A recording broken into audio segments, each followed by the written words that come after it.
In 2014, GoPro's CEO gave himself a $284 million payday, while his company, once worth $11 billion, quietly began to die. 4 years later, the stock had fallen 99%. The company lost $9.8 billion in value. What happened? One decision, one ego, $1 billion blind spot. And if you're building anything, a brand, a business, a legacy, this isn't just a cautionary tale. It's a survival manual. This is how GoPro went from dominating an industry to fighting for its life. Let's rewind to 2014. GoPro was on fire. They'd just IPO'd at $24 a share. And within 4 months, it soared to $93.85. The world was obsessed. Every surfer, skydiver, snowboarder, even your cousin at a wedding, had a GoPro strapped to something. The company owned 67% of the action camera market. It generated nearly $2 billion in sales. They weren't just selling cameras, they were selling adrenaline.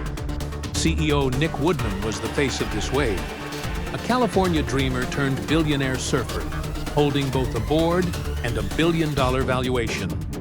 GoPro had it all. And then, Woodman made a decision that would unravel everything. Flush with cash, GoPro began to splurge. They doubled their workforce from 800 to over 1,600 employees. R&D exploded. In 2016 alone, GoPro spent nearly $359 million. But here's the moment that should have sent shivers down every shareholder's spine. Nick Woodman gave himself a $284.5 million stock bonus. That year, GoPro's entire profit was $128 million. His bonus was more than double the company's earnings.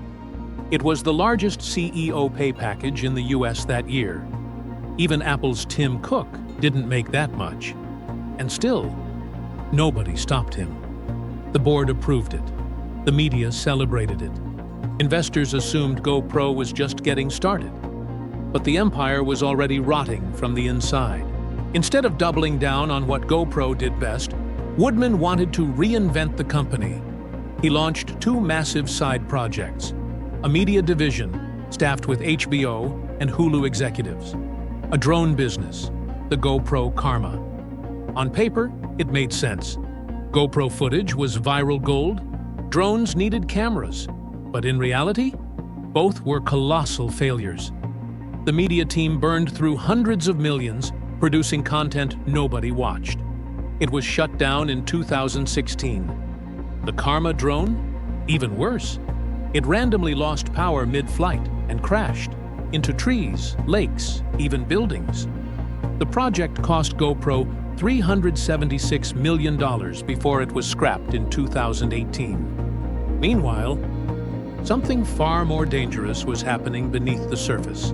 While GoPro was distracted by Hollywood dreams and drone disasters, the iPhone was quietly eating their lunch.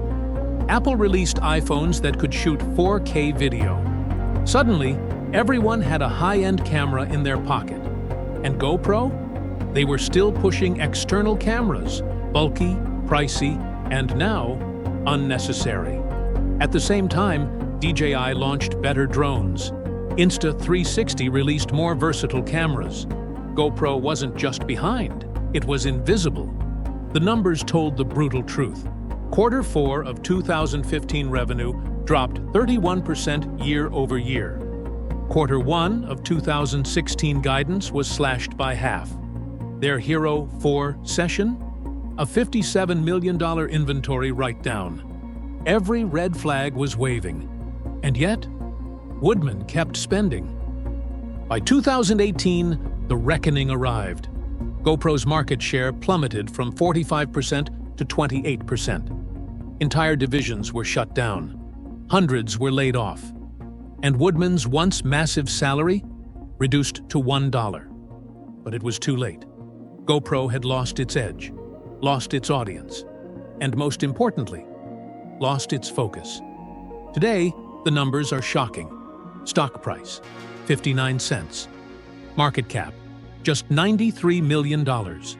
2024 loss, $432 million. Bankruptcy risk, nearly 50%. A brand once worth more than LinkedIn, now valued less than a niche startup. So, what really killed GoPro? It wasn't the IPO, it wasn't Apple, it wasn't DJI, it was distraction. GoPro forgot what made them great and chased what looked glamorous. Instead of perfecting their core product, they tried to become Netflix and failed. Instead of listening to customers, they built toys no one asked for. Success isn't about doing more. It's about doing what matters, better than anyone else. GoPro forgot this, and they paid the ultimate price. There's one more truth founders should remember. People don't fall in love with companies. They fall in love with stories.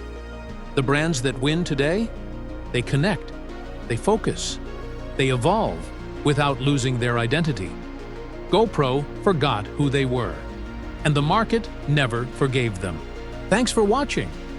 If you found this video useful, don't forget to like, share, and subscribe to the Capital Compass, so you won't miss any future deep dives into the forces shaping our world. See you in the next video.